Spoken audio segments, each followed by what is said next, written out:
Hey, you can hear me. You can see me probably even too. I know you're there. Stay. Don't go anywhere. This is the Fargo 5. This is the city of frost and fire. It's north of normal, we call ourselves, right? We've got Jared Grandal from IntrepITek here. Hello, Jared. Hello.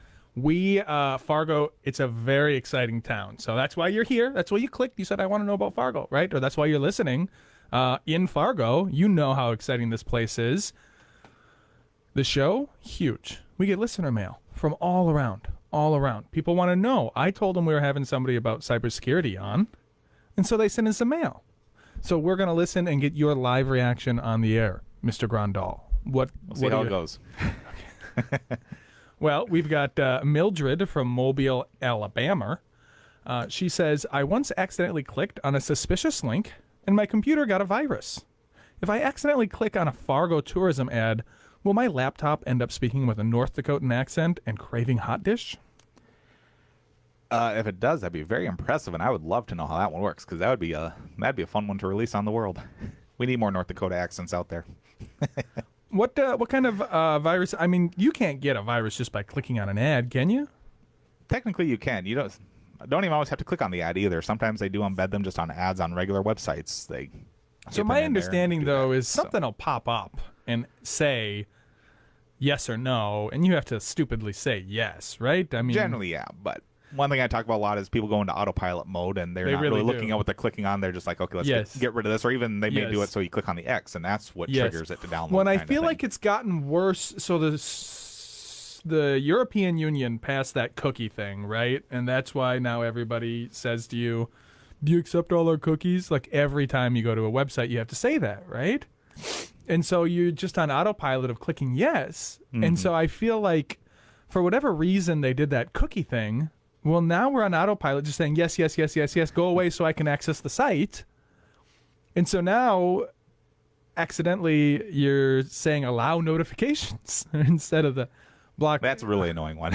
Yeah. I don't think I've ever accidentally done that. What even happens? I haven't, but I've worked in places and worked with people that happen. What even happens? What is that? So pretty much what it does is it allows notifications through your browser. Yeah, I don't understand at all. They can have it force it to come up with something, so you might even see weather updates coming up on your notifications, or one of the worst ones that happens is that it allows it for a fake antivirus like fake McAfee. Yeah. It says you have viruses on your computer, so it pops up looking like it's McAfee. So it pushes through into your browser. Correct. Why is that even a functionality that exists? I mean, it has its uses if you want it to be there, but 99% of the time I'm going to say people probably don't want the notifications. I certainly don't. Okay. Next one is from Chad from Fresno, California, sunny California. He says, do you think Fargo's cybersecurity team ever gets bored and hacks into each other's Netflix accounts just for kicks? I mean, what else are they going to do during those long, cold winters? Well, I can say I have worked with people that's what they did. They loved seeing how they can break into stuff, and that's its own profession nowadays. Hackers, right? Yeah, you can get your white hat hackers now where they're hired by a company just say, figure out how to break into our system so we can figure out a way to replace white hat hackers? White hat. Okay, so there's white hat, black hat, red team, right? What are all these? What is the white hat and black hat are the ones you hear most, and they're kind of like the good hackers and bad hackers. Is basically the two most common that get used. So bad guys wear black for good, and one that hacks for bad. Good guys wear white, bad guys wear black. Okay, that's what. Okay, all right. And then what's a red team? I honestly don't think I've heard that phrase. No, really. I thought I was giving you a softball. I know what a red team is. That's when you hire somebody to come and basically hack or break your whole system on purpose. Yeah. So they do it, but then they don't exploit you in any way. It's not just IT; it's anything. Yeah. So the one probably the reason I know about it is because I hear about the NSA's. Not the NSA, the TSA's red team fails something like 90% of the time. And it's like literally they're just intentionally coming through with like things you should not be coming through with, and they just get through anyway. And that's called the red team. Yeah. So they don't use that in the technology where that's. I mean, they maybe something where I just always attribute it to being white hat. Okay. For that, because I tend to be one. I also don't focus too much on learning technical terms for things, because if I'm talking with someone who doesn't understand those terms, Yeah. if I start throwing them out, they're going to be like, he expects me to know all this. So it makes it a lot easier for to keep my terminology on the same level. Usually if someone's talking about something and they tell me a term I may not know what it is, they say what it is, like, and I'm like, oh yeah, that I know what that is. Okay.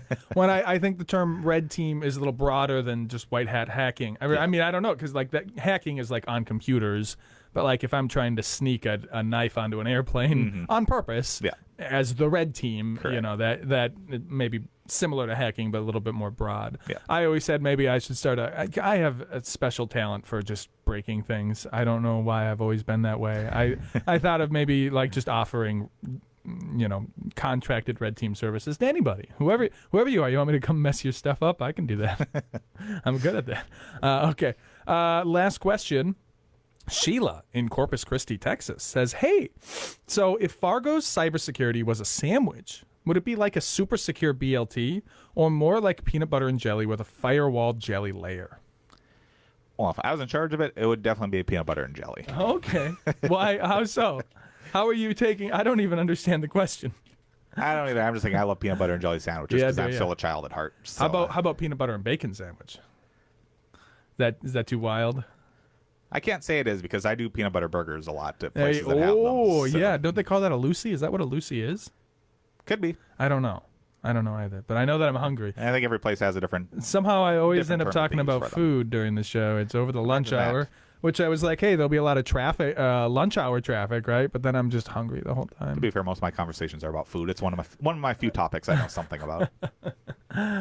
All right. Well, I think we are next going to be moving in to John Williams and the London Symphony Orchestra with the Jurassic Park theme song. So what is the deal before we punch into that? What's the deal with you and dinosaurs? Well, the biggest thing actually came I was looking for a mascot for my business, and I was trying to think of something and couldn't think of a good animal, and dinosaurs popped into my head one day, and I've always been a fan of them. It's not like I've been a... So how long ago was this? Because you I'd say just it's took the probably been ball and ran with it. I mean, Yeah, I think I probably came up with it probably a couple years ago, and it Yeah. was just more about the last 6 months is when I got text the dyno set up and everything and ready to go, and I kind of tampered with it a little bit, like, should I do this? And then I said, whatever, I'm just going all in with it. I'm just going to run with this and Go have all fun in. with it. That's the way I operated. you're not a half measures kind of guy. Correct. You decide you're going to do something, you go and you do it. I like that a lot about you. And you just have fun. Wow, I mean, if you're not having fun, what the Shrek is the point, Exactly. right? I mean, yeah. So we're going to listen to the Jurassic Park theme song, and when we come back, we'll be moving into Fargo Fresh. So don't go nowhere.